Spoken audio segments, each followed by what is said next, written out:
तो हेलो बच्चों, आइए आप सबका स्वागत है। आज बायोलॉजी के क्लास 12th स्टैंडर्ड बायोलॉजी के क्लास हम लोग देखने वाले हैं। और आज के क्लास में हम लोग सेक्सुअल रिप्रोडक्शन से रिलेटेड, देखिए हम लोगों का जो अभी टॉपिक चल रहा है ये सेक्सुअल रिप्रोडक्शन ही चल रहा है, लैंगिक जनन। इस पर हमने एक क्लास में सेक्सुअल रिप्रोडक्शन को आपको बताया, दूसरे क्लास में हम आपको अर्धसूत्री विभाजन पढ़ाए थे। यदि आप लोग उस क्लास को ज्वाइन नहीं किए हैं तो ज़रूर आप लोग जाकर उसे देखिएगा। अर्धसूत्री विभाजन, अर्धसूत्री विभाजन के बाद ये हम लोगों का क्लास लैंगिक जनन का सेक्सुअल रिप्रोडक्शन का तीसरा क्लास हुआ। और इस क्लास में हम लोग क्या जानेंगे कि ये सेक्सुअल रिप्रोडक्शन के एक्चुअल में क्या जंतुओं में ही होता है कि पेड़ पौधों में भी होता है, इन चीज़ों को समझने वाले हैं।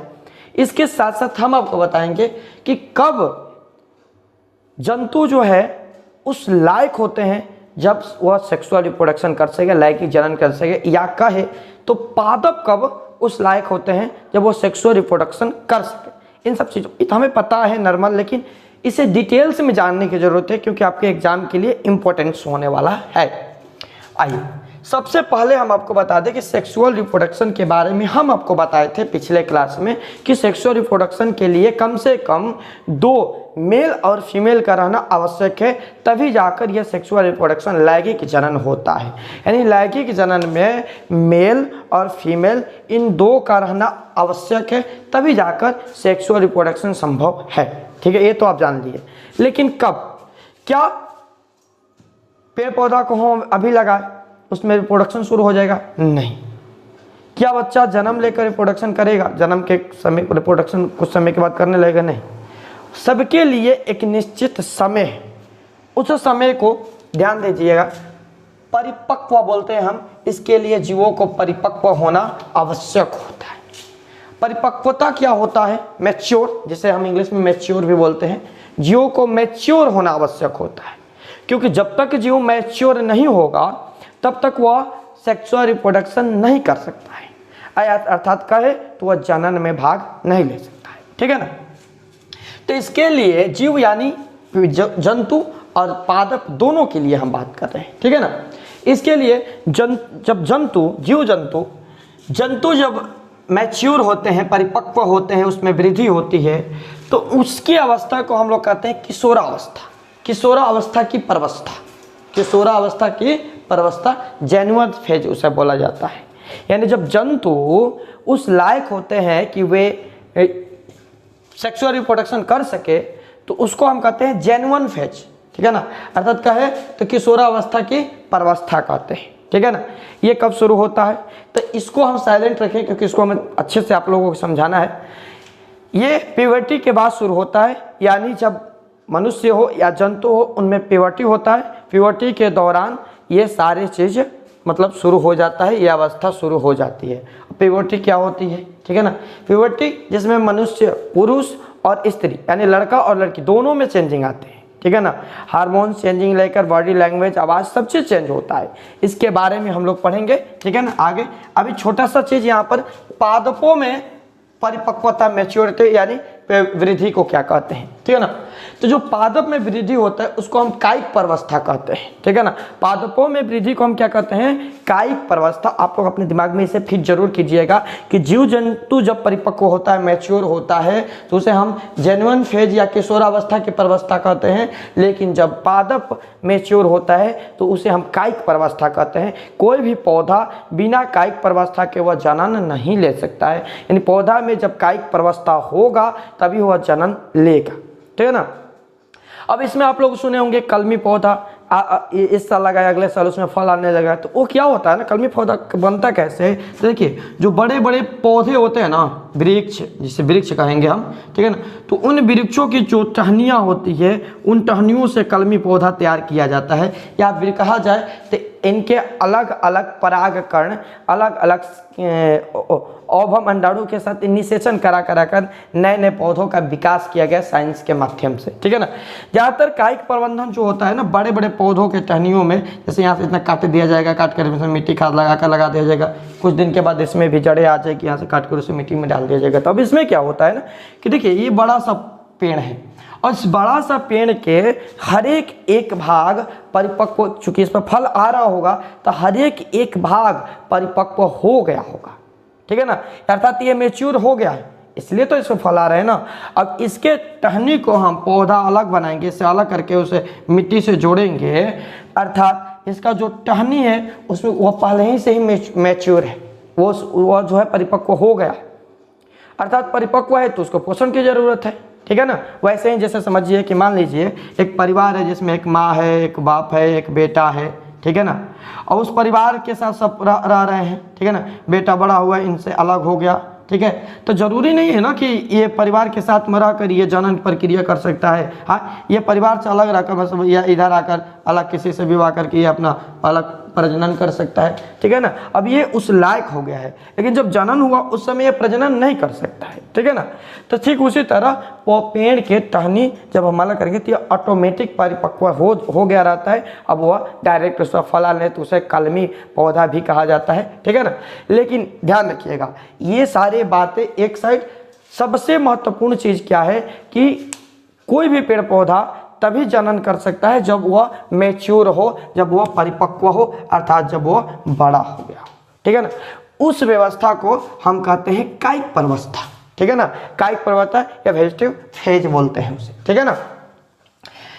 अलग अलग जीवों में अलग अलग, यानी कि ये जो किशोरावस्था है, कायिक प्रवस्था है, जो भी हो, ये अलग अलग जीवों में इसका टाइमिंग अलग अलग होता है।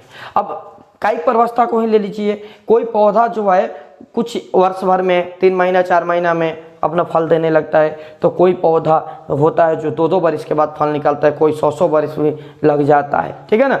तो इनका जो है टाइमिंग अलग अलग होता है। उसी तरह जैसे जीव जंतु में भी अपना अपना अलग अलग टाइमिंग होता है, ठीक है ना। कोई जैसे मनुष्य है कि वह 12-13 वर्ष के बाद परिपक्व होगा, जैसे गाय को ले लीजिए 2-3 वर्ष के बाद वो परिपक्व मैच्योर हो जाती है, ठीक है ना। तो इसी कारण से हम यहाँ पर लिखे हैं कि अलग अलग जीवों में अलग अलग इसका टाइमिंग जो है होता है। सबसे पहले हम लोग समझेंगे कि पादपों में कायिक प्रवस्था, यानी पादपों में जो है कायिक प्रवस्था का क्या मतलब है, ठीक है ना। तो देखिए पादपों में जो कायिक प्रवस्था है, इसके समाप्ति के बाद उसे पुष्पवन शुरू होता है, यानी पादप जब मैच्योर हो जाते हैं, परिपक्व हो जाते हैं, तब उसमें पुष्प आने लगते हैं, फूल आने लगते हैं, जिसे पुष्पवन कहते हैं, पुष्पवन या फ्लोरिंग कहते हैं, ठीक है ना। ये शुरू होता है और इसी के बाद यानी जब पुष्प आने लगे ना तो समझ जाइए कि अब उस पर फल आएगा, ठीक है ना। जैसे जंतुओं में किशोरावस्था में जैसे कि स्त्रियों का प्यूबर्टी यानी स्त्रियों का जो है मानसिक चक्र, ठीक मेंस्ट्रुएशन साइकिल जब होने लगता है, उसके बाद वो मैच्योर हो जाती है, अर्थात वो अब जनन प्रक्रिया में भाग लेने के लिए तैयार। ठीक उसी तरह पुष्पवहन जो है ना, पुष्पसन, ठीक है ना, पुष्पन, ठीक है ना, इसके बाद कोई भी पेड़ पौधा जिस पर फूल आ गया समझिए कि उस पर फल आने लगेगा। आप लोग भी अपने आसपास लौकी के पौधा, अलग अलग प्रकार के बहुत सारे पौधा देखे होंगे कि जब जैसे आम के पौधा ही ले लीजिए, जैसे उसमें मोजर आने लगता है, उसका फूल होता है, ठीक है ना। तो फूल मोजर आने के बाद उसमें आम आने लगे, छोटे छोटे टिकोरा आता है, वहीं आप बड़ा होकर आम का रूप ले लेता है। उसी तरह जैसे लौकी का आप पौधा देखे होंगे, कोहड़ा का पौधा देखे होंगे, उसमें भी फूल आता है, फूल के नीचे जड़ जो होता है वो पुष्पवान का क्रिया करके, मतलब पुष्पवान के बाद में वहाँ पर जो है आपका फल जो है आने लगता है, फल उसमें बनने लगता है। तो ये भी हम लोग जानेंगे कि फूल से कैसे फल बनता है, इसे हम आगे अभी पढ़ने वाले हैं, ठीक है ना। पुष्प में लैंगिक जनन, ठीक है। लेकिन सभी पुष्पों में पुष्पन, सभी पादपों में पुष्पन अलग का टाइमिंग जो है अलग अलग होता है। किसी पौधा में देखिए वो जैसे मैच्योरिटी का टाइमिंग अलग अलग है, उसी तरह पुष्प का भी टाइमिंग अलग अलग है, क्योंकि मैच्योर होगा तभी पुष्प आएगा। तो उसी तरह ध्यान दीजिएगा, कुछ पौधे वार्षिक होते हैं, मतलब एक वर्ष के अंदर में इसमें फूल आने लगेगा, फल लग जाएगा, ठीक है ना। तो कुछ पौधों में सालों साल लग जाते हैं, तो कुछ द्विवार्षिक भी होते हैं, यानी इन्हें 3 कैटेगरी में बांटा गया है, ठीक है ना। एक वार्षिक, एक द्विवार्षिक, एक बहुवार्षिक, ठीक है ना। वार्षिक, द्विवार्षिक और बहुवार्षिक, यानी कुछ पौधे वर्ष भर में अपना फूल देने लगते हैं, तो कुछ पौधे में 2 वर्ष भी लग जाते हैं, तो कुछ पौधे में बहुत अनेकों वर्ष भी लग जाते हैं, ठीक है ना। उसी के आधार पर कुछ हम एग्जाम्पल यहाँ पर दिए हैं कि कुछ वार्षिक पौधे जैसे गेहूँ ले लीजिए, धान ले लीजिए, मक्का ले लीजिए, ये जो पौधे हैं ना ये वार्षिक पौधे हैं, ठीक है ना। मतलब 1 वर्ष के अंदर इसमें फूल आने लगेंगे, फल आने लगेगा, ठीक है ना। देखते हैं गेहूँ 3-4 महीना 5 महीना के अंदर में तैयार हो जाता है, ठीक है ना, यानी वर्ष भर के अंदर ही इसका काम खत्म, ठीक है ना। धान भी वैसे ही होता है, मक्का भी वैसे ही, मतलब 1 साल के अंदर ही हम इस फसल को लगाकर उसे काटकर उसका फल जो है निकाल लेते हैं, मतलब ये वार्षिक के अंतर्गत में आएगा। लेकिन उसी में ले लीजिए कुछ सालों वाले पौधे जैसे आम हुआ, नारियल हुआ आदि, आम के पौधा आदि लगाएंगे तब इसमें कुछ समय के बाद में 2-3 बरस के बाद 5 बरस के बाद इसमें धीरे धीरे बड़ा होगा, मैच्योर होगा, उसके बाद इसमें फल आने लगते हैं, ठीक है ना। आम द्विवार्षिक पौधे के अंतर्गत भी आता है, क्योंकि इसमें इस साल यदि फूल आएगा तो अगले साल ये नहीं आएगा, फिर अगले साल आएगा, इस तरह 1-1 साल गैप डालकर आम आता है। अब इस समय तो इतने सारे वैरायटी आ गए, इतने सारे नए नए पादपों का मतलब अलग अलग इन्हीं पुराने पादपों के सहायता से अलग अलग पादपों के निषेचन करा कर नए नए हाइब्रिड बीज तैयार किए गए हैं, जो लगाने के कुछ समय बाद ही उस पर फल या सालों भर कहे तो फल आने लगता है, ठीक है ना, लेकिन उनका जीवन काल ज़्यादा नहीं होता है। इसी आधार पर हम बात करें तो जो वर्ष भर पुष्पीकरण करते हैं, जो वर्षों भर यानी सालों भर उस पर पुष्प आएगा, ठीक है ना, सालों भर। जैसे गेहूं होता है ना, उसका एक टाइमिंग होता है, उसका एक समय चलता है कि 3 महीना 4 महीना किसी में गेहूं होगा, ठीक है ना। अभी के समय में आप लोगों का जो है धान लगाया गया है, ये कटेगा, उसके कुछ समय बाद गेहूं होगा, इस तरह जो होता है टाइमिंग होता है। लेकिन गुड़हल का फूल जो है इसका कोई टाइमिंग नहीं है, अर्थात गुड़हल मतलब हम अपने आम भाषा में बताएं तो अड़हुल का फूल, जिसे गुड़हल का फूल कहा जाता है, अड़हुल या गुड़हल, ये पूरे साल इस पर जो है फूल आते रहते हैं, या अर्थात कहा जाए तो पूरे साल पुष्पन की क्रिया करता है, फ्लोरिंग की क्रिया करता रहता है पूरे वर्ष, ठीक है ना। वैसे वर्ष में 1 बार करने वाले जामुन, लीची वर्ष में 1 बार, ठीक है ना। उसके बाद 2 वर्ष में 1 बार करने वाले आम, एक भी बताया आपको कि 1 वर्ष, फिर उसके बाद अगले वर्ष आता है, फिर वो अगले वर्ष नहीं आएगा, उसके अगले वर्ष आएगा, इस तरह, ठीक है ना। तो कुछ पादप जो है ना पूरे अपने जीवन काल में 1 ही बार पुष्पन की क्रिया करते हैं, पूरे जीवन काल में उन पर 1 ही बार फूल आता है। जैसे देखिए एग्जाम्पल में बांस का पौधा ले लीजिए, इसका जीवन काल 50 से 100 वर्ष का होता है, 50 से 100 वर्ष इसका जीवन काल है बांस का, ठीक है ना। और ये बांस में पूरे 50 से 100 वर्ष में केवल 1 बार ही इस पर फूल आता है, ओनली 1 बार फूल आता है, ठीक है ना, पूरे 50 से 100 वर्ष में। इसीलिए बांस का एक जो होता है उसी में से 1 निकलता है, उधर अंदर से इसमें से निकलेगा, जिसे हम व्याचना भी बोलते हैं, निकलेगा इसमें से। लेकिन ये जो होता है 1 ही फूल इसमें आते हैं, इससे अधिक फूल इसमें नहीं आते हैं, ठीक है ना। इसके अलावा आगेव का ले लीजिए पौधा, आगेव भी पूरे अपने जीवन काल में 12 वर्ष पर इसमें 1 बार फूल आता है, आगेव में भी, ठीक है ना। इसके अलावा और भी बहुत सारे नीला कुरेंजी का पौधा है, उसमें भी 12 वर्ष पर 1 बार आता है, ठीक है। बांस में वास्तव में कायिक प्रबंधन होता है। ये कायिक प्रबंधन क्या होता है कि जैसे 1 जड़ हो गया ना, उसी जड़ में से 1 निकलेगा, इस तरह जिस तरह निकलता जाता है बहुत सारे उसमें से निकल जाएगा, मतलब 1 ही जड़ में से बहुत सारे बांस का पौधा निकल जाएगा, कायिक प्रबंधन होता है। तो बांस में कायिक प्रबंधन होता है, इसलिए इसको लैंगिक जनन के रूप में कम ही देखा जाता है बांस के, क्योंकि इसमें कायिक प्रबंधन से ये पौधा निकलता है, ठीक है ना। उसके अलावा हम बात करें वैसे पौधे जो जीवन भर में 1 बार ही पुष्पन करते हैं, उसको हम कहते हैं मोनोकार्विक, ठीक है ना, मोनोकार्विक। याद रखिएगा, ये क्वेश्चन आपसे एग्जाम में पूछा जा सकता है कि मोनोकार्विक क्या है। तो हम कहेंगे वे पौधे जो अपने पूरे जीवन में केवल 1 ही बार फ्लोरिंग की क्रिया करे या 1 ही बार पुष्पन की क्रिया करे, वो आपका कहलाते हैं मोनोकार्विक, ठीक है ना, मोनोकार्विक कहलाता है, ठीक है ना। उसी प्रकार का एक पौधा है बांस की तरह, एक और पौधा है जिसे हम लोग एस्ट्राविलस कुथियाना या शॉर्टकट में उसे हम नीला कुरेंजी भी कहते हैं। ये पूरे 12 वर्ष में 1 बार फ्लोरिंग की क्रिया करते हैं, 1 बार ही इसमें पूरे 12 वर्ष में फल आते हैं, ठीक है ना। ध्यान दीजिएगा, ये हमारे देश में ज़्यादातर केरल, तमिलनाडु, कर्नाटक एरिया, पहाड़ी इलाका में भी इस साइड के एरिया में इसे देखा गया है। और ये जो होता है ना, इस एक बार 2006 में इस पर इतना ज़्यादा पुष्प आ गया था, इतना ज़्यादा पुष्प, समझ जाइए कि तो केरल, तमिलनाडु, कर्नाटक के जो पहाड़ी इलाका है, रोड है, वो पूरे पुष्प से ढक गए थे, जैसा लग रहा हो कि कोई कालीन यानी चादर सा बिछा दिया हो पुष्प का, इतना ज़्यादा इसमें पुष्प आया था। हाँ, लेकिन ये हर साल नहीं आता है, ठीक है ना, याद रखिएगा, समझ आ गया। तो ये आपका जो है पादपों के अंदर में पुष्पन की क्रिया है। और यही पुष्पन में कैसे होता है, तो इसमें होते हैं परागकण, ठीक है ना। परागकण आपको हम जब फूल में सेक्सुअल रिप्रोडक्शन पढ़ाएंगे, फूल में, फ्लोर में, तो उस समय हम आपको बताएंगे कि ये परागकण कैसे निकलता है, कैसे वर्तिका पर जाता है, वर्तिका से कैसे निषेचन करके ये जो है फल का निर्माण करता है, और जो फल बन जाता है उसे पोषण डंठी के माध्यम से मिलने लगता है कि ये फूल जो है सूख जाता है, ठीक है ना। तो ये आपको हम अभी पुष्प में लैंगिक जनन हम आपको ये समझाने वाले हैं, पढ़ाने वाले हैं, आगे अभी आएगा, ठीक है ना। लेकिन अभी समझ लीजिए आप लोग, जंतुओं में भी किशोरावस्था, जंतुओं का किशोरावस्था जेन्युइन फेज क्या कहलाता है। तो देखिए, जैसे पौधा में आपको पता है कि पौधा में जैसे परिवर्तन होते हैं, चेंजिंग होते हैं, उसी तरह जंतुओं में भी किशोरावस्था प्रारंभ होता है, मैच्योरिटी आती है। जब जीव जंतु में, जैसे मनुष्य को ही ले लीजिए, जीव जंतु गाय भैंस सब सारे जीव जंतु आ जाएंगे, मनुष्य पर हम लोग समझेंगे। तो मनुष्य के अंदर होता क्या है, देखिए, जब हम लोग 10 से 12 वर्ष की अवस्था में जाते हैं तो उस समय पुरुष और स्त्री दोनों में प्यूबर्टी होता है, ठीक है ना।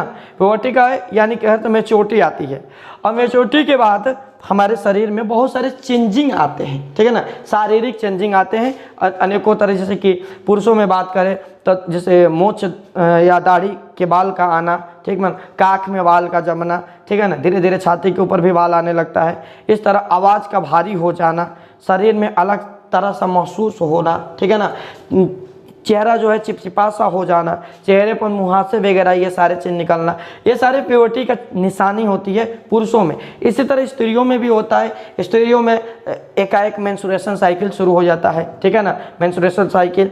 इसके अलावा हमारे स्त्रियों के शरीर में उनका भी त्वचा जो है चिकना चिपचिपा सा होने लगता है, मुहासा वहासा निकलने लगता है, आवाज़ जो है पतला होने लगता है, ठीक है ना। इसके अलावा स्त्रियों के स्तन में उभार आने लगता है, काख में बाल का आना, ये सारे परिवर्तन होते हैं जो जिसे हम प्यूबर्टी कहते हैं। इसे हम लोग समझेंगे जंतुओं में किशोरावस्था, प्यूबर्टी में समझेंगे, ठीक है ना। प्यूबर्टी क्या है, इसमें सबसे महत्वपूर्ण टॉपिक होता है स्त्रियों का जो मेंस्ट्रुएशन साइकिल, जो मध्य चक्र या मादा चक्र कहलाता है, या मानसिक, उसको बहुत सारे नाम है, तो रजो धर्म, मानसिक धर्म, ठीक है ना, पीरियड्स भी बहुत सारे लोग बोलते हैं। तो इन चीज़ों को भी हम लोग समझेंगे, लेकिन इस क्लास में नहीं, इसे हम लोग समझेंगे अगले क्लास में। सारी चीज़ यहाँ से क्लियर करेंगे, तब अब हम लोग जानेंगे कि आखिर अब जनन कैसे होता है, ठीक है ना। क्योंकि जनन जानने से पहले वो सारे प्रोसेस को आप लोगों को समझना जरूरी है, वो सारे क्रिया को समझना जरूरी है जो जनन तक ले जाता है हमें। यानी जब मनुष्य या कोई भी जंतु जब सेक्सुअल रिप्रोडक्शन करने लायक होते हैं, उस समय तक उनके साथ कौन कौन से प्रोसेस होता है, वह कौन कौन सी क्रियाएं होती है, जो प्रकृति भी करती है नेचुरल के माध्यम से, ये सारे होती है, वो पेड़ पौधे में भी, जंतुओं में भी, जो हमने आपको समझा दिए, ठीक है ना। जनन के दौरान जो होता है अर्धसूत्री विभाजन भी हम आपको पिछले क्लास में बता चुके हैं, ये आगे का टॉपिक था, ठीक है ना। इसके बाद हम लोग जानेंगे कि लैंगिक जनन में की जो समानताएं क्या है, विषमताएं क्या है, लैंगिक जनन के मतलब कार्य कैसे है, सारी चीज़ को हम समझेंगे। कल के क्लास में हम लोगों का रहेगा प्यूबर्टी को समझेंगे अच्छे तरीके से। प्यूबर्टी के बाद हम लोग भागेंगे जनन की तरफ कि जनन आखिर होता कैसा है। लैंगिक जनन पेड़ पौधा में भी, फूलों में लैंगिक जनन को समझेंगे, मनुष्यों में लैंगिक जनन को समझेंगे, और भी अन्य जीवों में भी लैंगिक जनन को हम लोग समझेंगे, ठीक है ना। तो आज तक इतना ही। आप लोगों को क्लास समझ में आया होगा तो इसे आप लोग शेयर कीजिएगा, और सभी लोग इसे अच्छे तरह से अध्ययन कर लीजिएगा। आज बच्चों की कंप्लेन था कि भाई नोट्स कैसे बनाएं, हम तो बिना लिखे ही पढ़ा दिए हैं 2-3 वीडियो क्लास। तो देखिए इस बार हम लिख दिए हैं, इसका स्क्रीनशॉट आप लोग कर लीजिएगा, ठीक है ना। और जो भी पीछे का होगा यदि आप लोग लिख लिए होंगे तो अच्छा है, नहीं तो उसका हम नोट्स डाल देंगे ग्रुप में, ठीक है ना। तो धन्यवाद, मिलते हैं हम लोग नेक्स्ट क्लास में नए टॉपिक के साथ में। धन्यवाद।